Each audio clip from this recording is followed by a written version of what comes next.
This academic vlog explores and compares how different generations perceive ethics, moral values, and decision-making, and to reflect on the implications for contemporary society. So, magano kami, nag-repack kami ng konting gift packs sa mga interviewin namin mamaya. Pakita mo nga yung ginagawa mo rin. Sana ma-appreciate nila yun kahit in a simple way. Kasi Christmas, it's giving po. May mga emojis na ilalagay doon sa box ng question and answer. So para may design din siya. Yan, pwede natin ilagay yung mga yun. So si TJ naman yung gagawa ng question and answer later. Nasaan yung script natin? Gayla, nasa iyo, dala-dala mo yung script. 23. Feeling ko din. Sige guys, babalikan namin mamaya yung finished product na yun. So, ano yung plan nyo? Saan tayo unang magde-destin? Pwede ba dito mag-interview? After later? Okay. Dito, pwede kayo. Sure ka? Kapag-isip niyo kahapon? So, yung gagawin na lang natin, i-set up natin yung camera. So, naglalakad na kami guys. Dala-dala niyo lahat ng gamit. Okay. So, let's go into interview na guys. Dala-dala na namin yung script. Sheesh!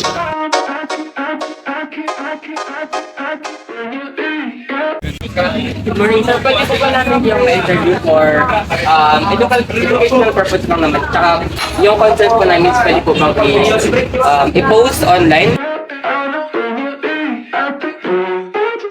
Pangalan ko po is Ronald S. and Jets. Familiar po ba kayo sa salitang ethics? Kung familiar po kayo, paano nyo siya i-describe in a simple way? Pagkakalam ko sa ethics ay ito yung mga tama at mali. Tama.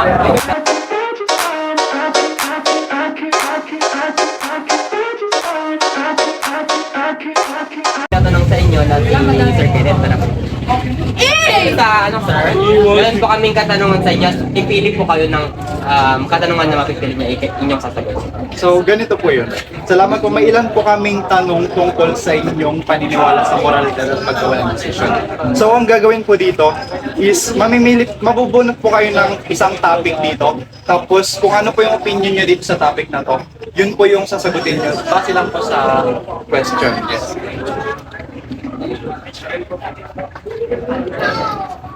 So, ano na po? Ipakita lang sa screen. Honesty. So, honesty. Naniniwala po ba kayo na minsan okay lang magsinungaling ng kaunti para hindi makasakit ang damdamin? Yes, sir. Kung pang sariling kapakanan, pwede naman, sir. Basta parang nagdapit. Sige. So, yung follow-up question. Tingin niyo po ba ay iba ang pagpapahalaga ng inyong generasyon sa pagiging tapat kumpara sa ibang generation? Yes, sir. Nakadepende po kasi yan sa pagpamalaki na. Sige. Thank you. Number 2 question po. Ang magtatanong po dito ay si Mamayson po. Ano po ang pinakamalaking influensya sa inyong moral values nung kayo ay Mamili ka dito sa ano, sir. Mamili ka dito sa natin.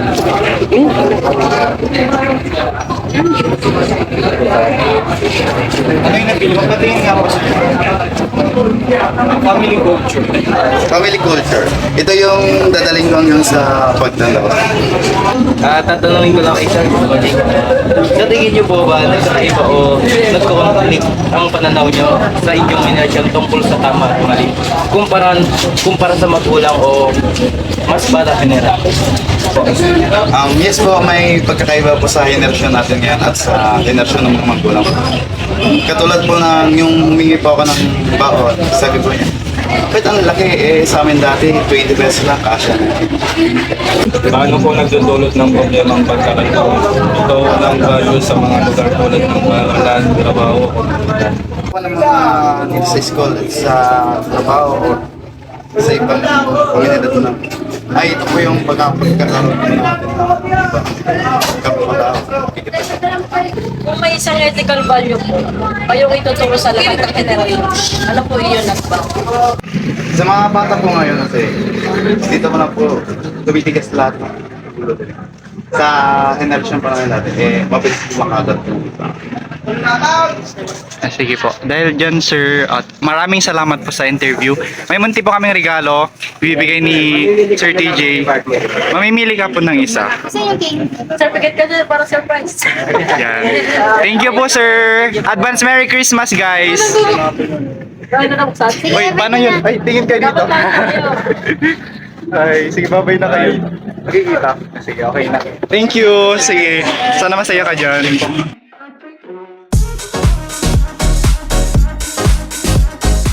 Good morning, sir. Interview ko lang natin para sa akin, sir. At maaari po ba namin malaman yung pangalan niyo, sir? At saka kung saan generasyon pa kayo naibig? Good morning. Ako si Stanley Siting, Security Professor na SMO dito sa UCM. Sa generation is thank you, sir.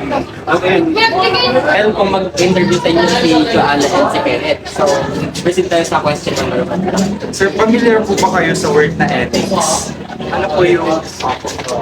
Ano po yung opinion niyo about sa word na ethics?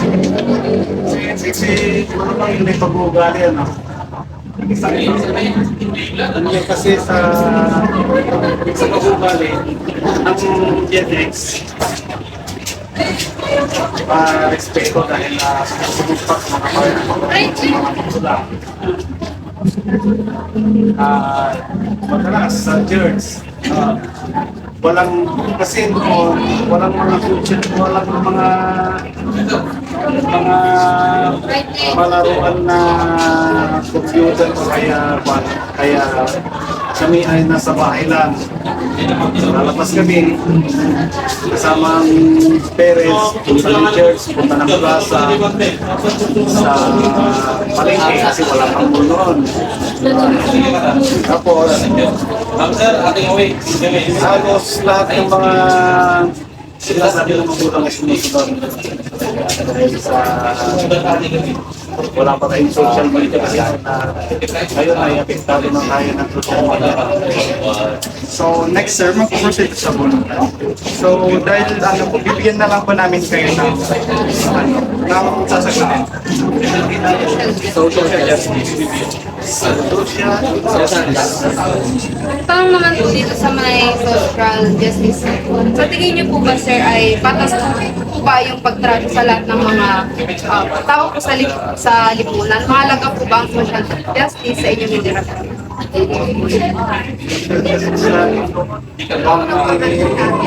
Talagang mahalaga.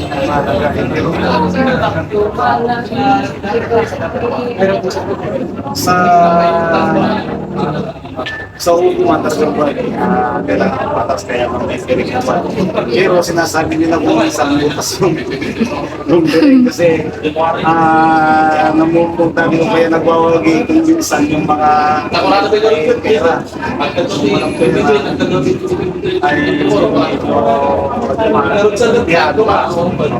Major world event po, parang mahalagang pangyayari sa mundo. Bakit po ito ay may pinakamalaking epekto sa inyo? For example, Parang ano po, martial law, parang ganun. martial law. Okay din naman yung martial law kasi noong time na yun is marami talagang magkakagawa. Kaya inoon ng gobyerno yun para mapigilan yung mga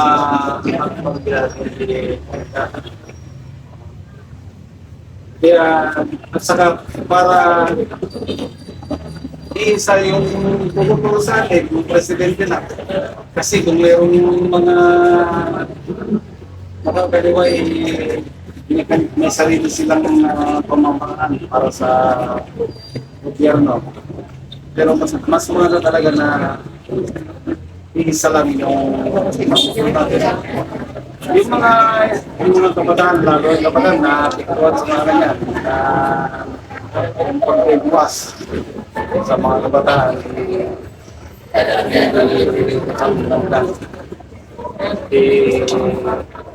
iba naman yung ginagawa.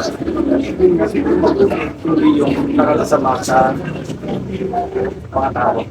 Sa tingin niyo po ba, sir, nagkakaiba o nagko-conflict po ba ang pananaw ng inyong henerasyon tungkol sa tama at mali para sa magulang o sa mas batang henerasyon? Meron yan. Talagang hindi ka malaki ang pagkaiba. Kasi yung pareho ng henerasyon nyo ngayon, time on. Yung mag-uusap lang yung mga magulang o kaya mga bisita. Hindi ka pwedeng sumausaw, hindi ka pwedeng kumarap.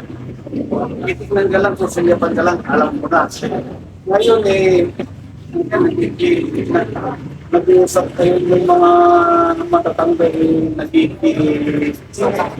nakikisabat ka, tapos man, parang kayo. Kasi hindi ganyan, kasi yung social media naman dito kaya ang mga napapanood. Noon talaga, di pa, maraming pagkakaiba sa school na nga lang.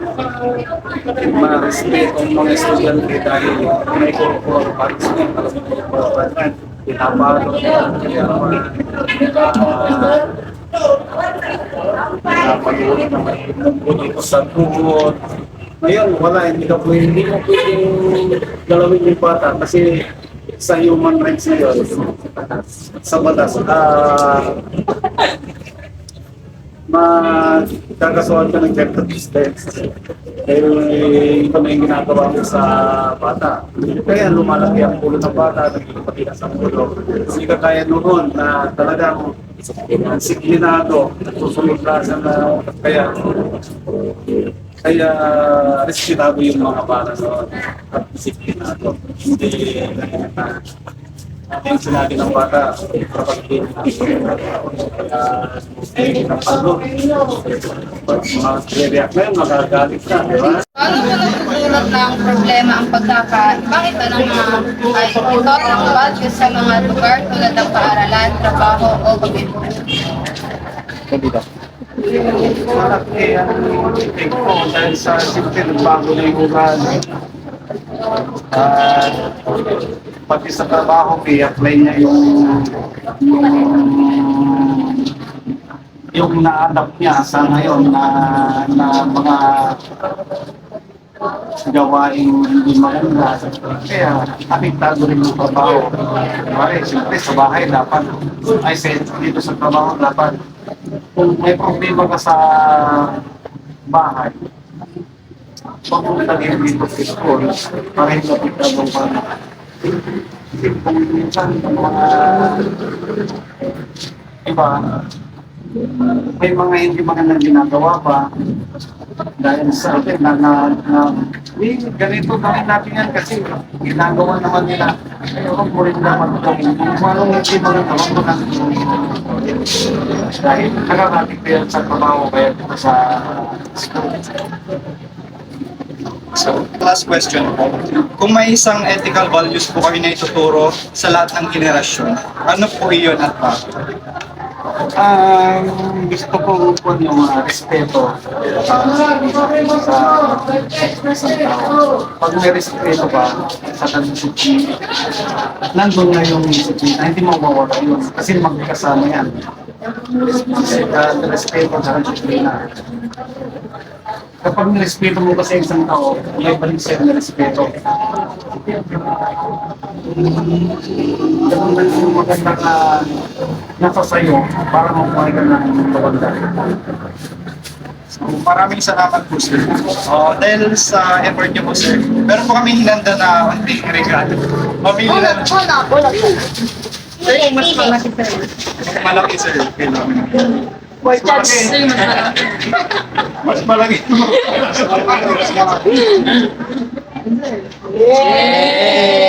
So guys, mag-documentation tayong picture or yung pag-group. Thank you, sir. Hindi kayo dito. Oo, pero kahit Picture, sabi.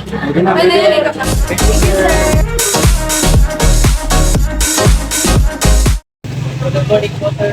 Kumusta po? Pwede po po namin pag-ano kung anong taon po kayo? Pwede Brian Kennedy. Familiar po ba kayo sa ethics? O paano ninyo ilalaman? Bali, i-guidance mo naman kung parang naman siya sa tama. Ano po yung opinion sa mayroon? Sa generation mo? Kapaligiran. Dapat maging responsible lang tayo sa mga mas wala na pagkikita.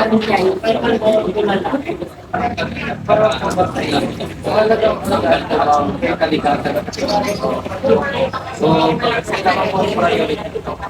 Oo, kailangan natin yung priority kasi dito tayo naninirahan. So, dapat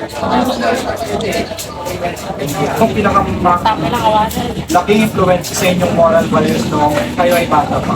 Sa technology, ano po yung mga verdict or yung mga kaibahan ko nung meron pa po internet ngayon at wala.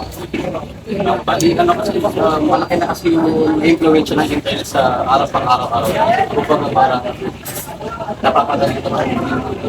Yung benefits ng technology, kapag-use ng So, next question po. Sa tingin niyo po ba ay nagkakaiba or may problema sa ang pananaw ng bawat generation tungkol sa tama at mali?